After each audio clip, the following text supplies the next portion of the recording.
Discovery 65, the award-winning program for young people with Frank Buxton. Today, the desert people. Discovery visits the Papagos.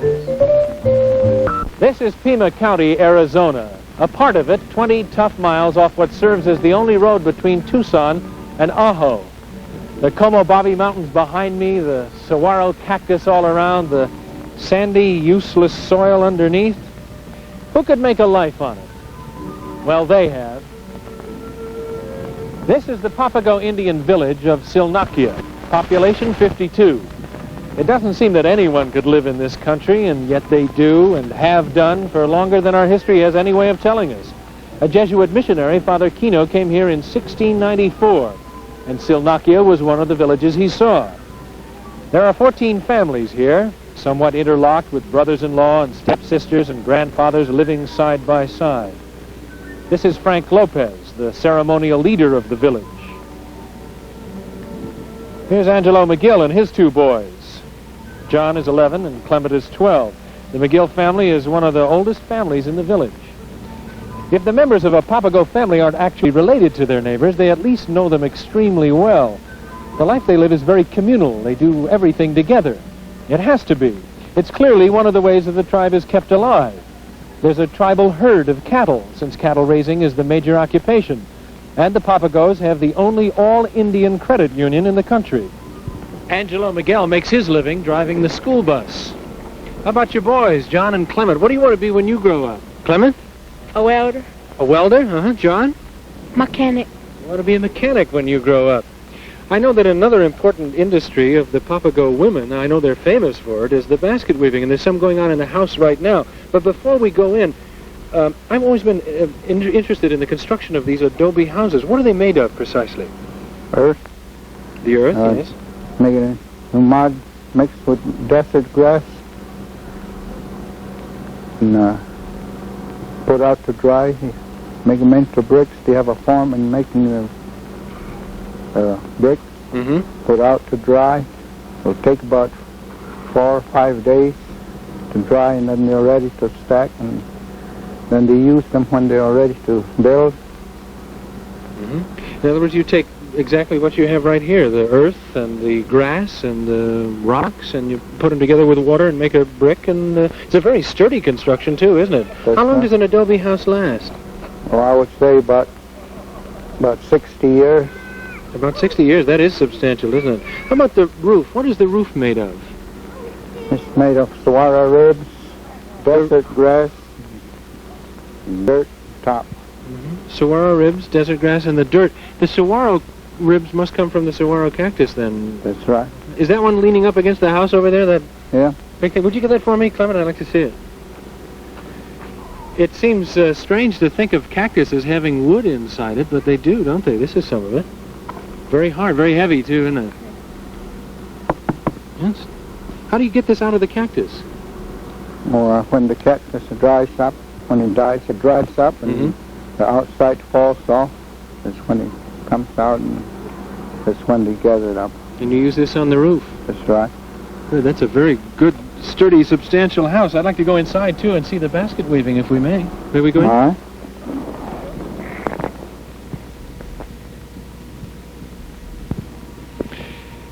These ladies are at work on a which the women of the tribe were producing in the days of Father Kino. That's Mrs. McGill in the center, Angelo's wife and John and Clement's mother. Just as the Navajos are celebrated for their rugs and the Zunis for their silver, so the Papagos are famous for their basket weaving. In the old days, when the tribe was nomadic and roamed the countryside with the cattle, these baskets were made to carry water. Angelo, what materials are the ladies using? Yucca, devil's claw, and bear grass. Yucca, devil's claw, and bear grass. They look very fresh and green. Are they newly cut? Yes. Do you add any colors to these materials? No. All natural colors, the green and the white and the black. In those forgotten wandering days of stream beds and water holes, the white in these baskets was willow. Now it's yucca. And since willow swells when moist and yucca doesn't, the weaving isn't waterproof anymore. The work is somewhat vestigial, like your appendix and your little toe. One long evolutionary day, it may be gone. Now the weaving is done largely as a craft, encouraged with effort by people who know its value.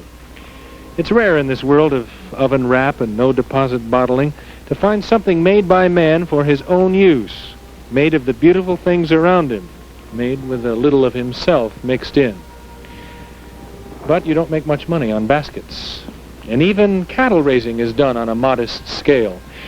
They don't have much money, and it doesn't look as if they're going to get any from that strange, unexpected source that has suddenly brought tremendous wealth to other tribes, like oil, uranium, and real estate. But they get along.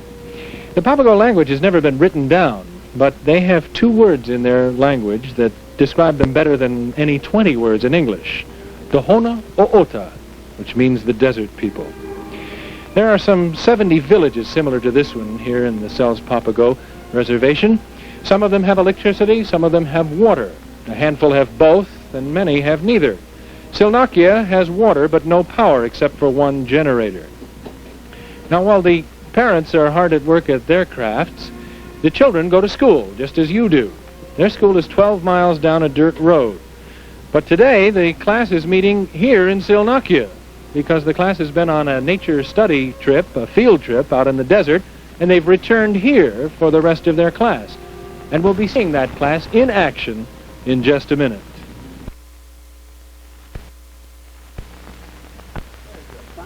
"12 bumpy miles from here, there's a school called the Santa Rosa Ranch School.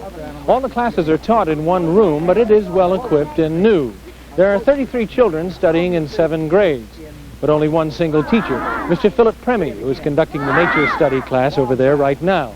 We visited the school a few days ago and took some film to show you. The school has only been built 1 year. Before that, there was only an old barracks heated by a pot-bellied stove burning dried mesquite. Now there's a modern, well-lit classroom. The children work on projects and subjects, and the older ones help the small ones. The pride of the Santa Rosa Ranch School is the cafeteria. Here the children have a balanced meal, carefully architectured to correct some of the flaws of the standard Papago diet, which is Mexican, beans, tacos, enchiladas, and therefore too starchy. The cook and major domo is Matilda Carrillo, Angelo Miguel's married sister. Papago families speak their own language in their houses, so when these children come to school, they learn and speak English for the first time. This is particularly hard on the teacher because every subject that he teaches necessarily becomes also a class in English. But if the teacher is dedicated and energetic, if he cares, things could be a great deal worse. And Philip Premy is a teacher who likes his work and his life. Right now, the nature study class has returned from the desert, and Hal Gross of the Desert Ark of the Arizona Sonora Desert Museum has brought some animals that are conditioned to handling. Well, that's how he gets his name. He's a gopher snake, and he's called, my goodness, he's called a gopher snake because he eats what? All right, now do you want to touch him? No. Marlene, would you like to touch the snake? Go, oh, come on, you girls over here. And how about those fellas? You reach out and touch the snake. Okay, but you remember, when you see these snakes out in the desert, you should leave them what? Alone. Right. Okay, can one of the students write snake on Which the one blackboard? can write snake? Oh, Louise, come here and write the word snake, and then...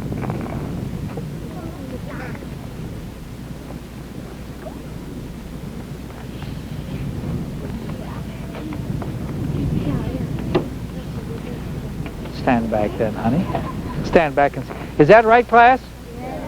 How do you say snake again in Papago? Wamat. Thank you. Okay, now how about this animal? This is a dog, isn't it? But it's a wild dog. What kind of a wild dog is this? How do you say that in Papago? Oh, I can't hear you. Do I pronounce it correctly? Fawn? Okay, and do you know what the coyote eats? The coyote eats anything that won't eat him first. That's right, they're an omnivorous animal, and they eat just about anything. They take care of cleaning up the desert. They clean up all the dead animals, and they're a very important animal. Now, who would want to touch the coyote? Oh, everybody wants to touch the coyote. Okay, let's see. Here you are. Honey, There. could you go over there, please, huh? Okay, now once again, how do you say coyote in Papago? Who's going to write the name on the blackboard? Esther, yes, you come up here and write the word coyote. Trace that. That's the girl.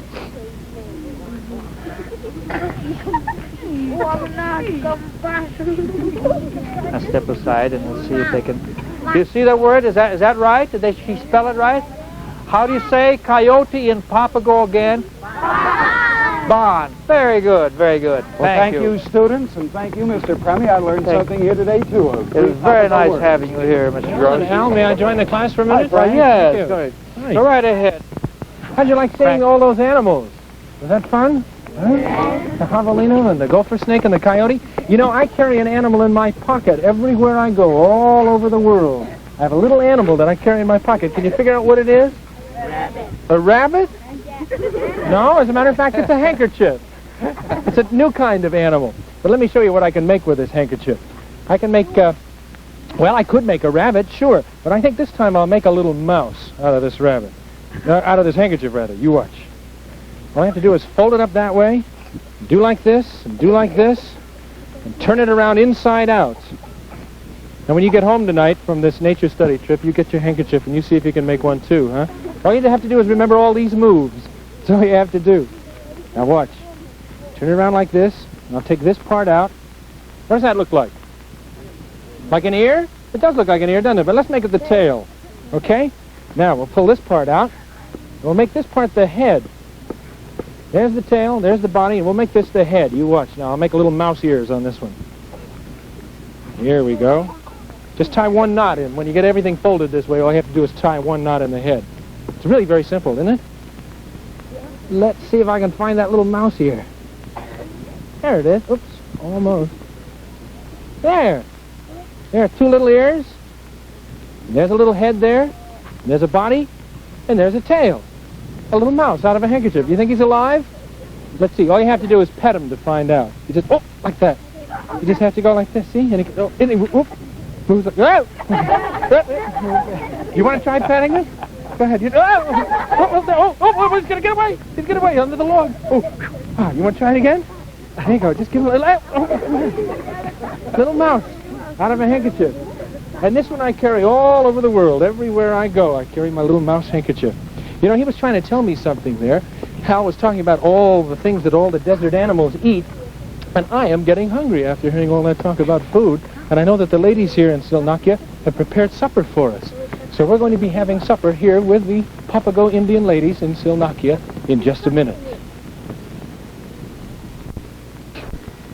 It's nighttime now in Silnakia, and as I mentioned before, a great deal of the activity here is communal. It's done together.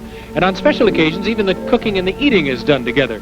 Each family brings a portion of their food to this open-air kitchen. They put it together and make a big festive feast for all the residents of the village. The roof of this open-air kitchen consists of saguaro ribs, just like the saguaro ribs we saw in the construction of the adobe house. That roof is called a ramada. This is Mrs. Luciana. She is the aunt of Angelo Miguel. And what is on the menu for tonight? What are we going to have for supper? We had chili con carne, stew, beans, and plain meat. Could I sample a little bit ahead of time before supper? Good, thank you. I see the bean pot is right here.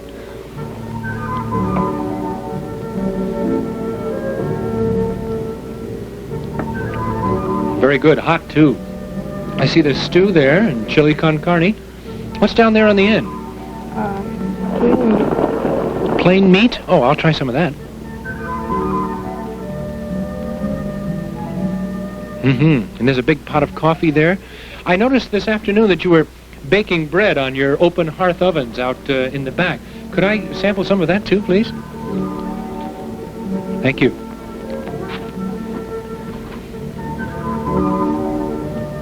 That's good. Home-baked bread.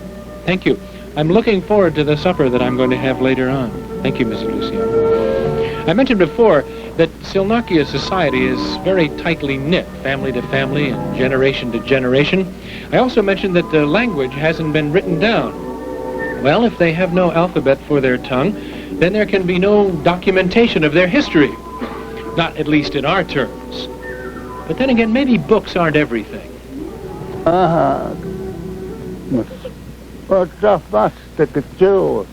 This is John and Clement's grandfather, Wallen McGill, one of the elders of the village. He's holding in his hand the only recorded history of Silnakia. It's called a calendar stick. It's a saguaro rib with notches cut in it to represent every year since 1844. Between those notches are carvings representing a major event of the year. Now, even this calendar stick is not enough. The story itself must be told, must be handed down from generation to generation by word of mouth. Right now, Mr. McGill is telling his grandsons the story of a great Indian battle between the Papagos and the Apaches that happened in 1881, not very far from here.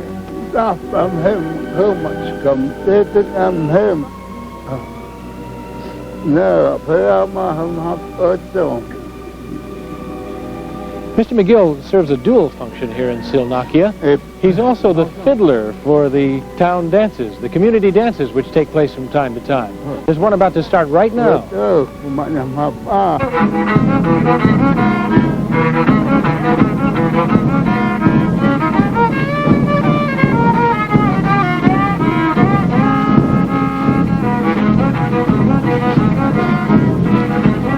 That slab of concrete serves as the Silnakia Social Hall and Ladies' Sodality. And if it doesn't rain, who cares if the YM and YW doesn't have walls or a ceiling? Tonight the skies are bright and clear. Nobody knows exactly where this dance and this music came from, but its origins are Mexican.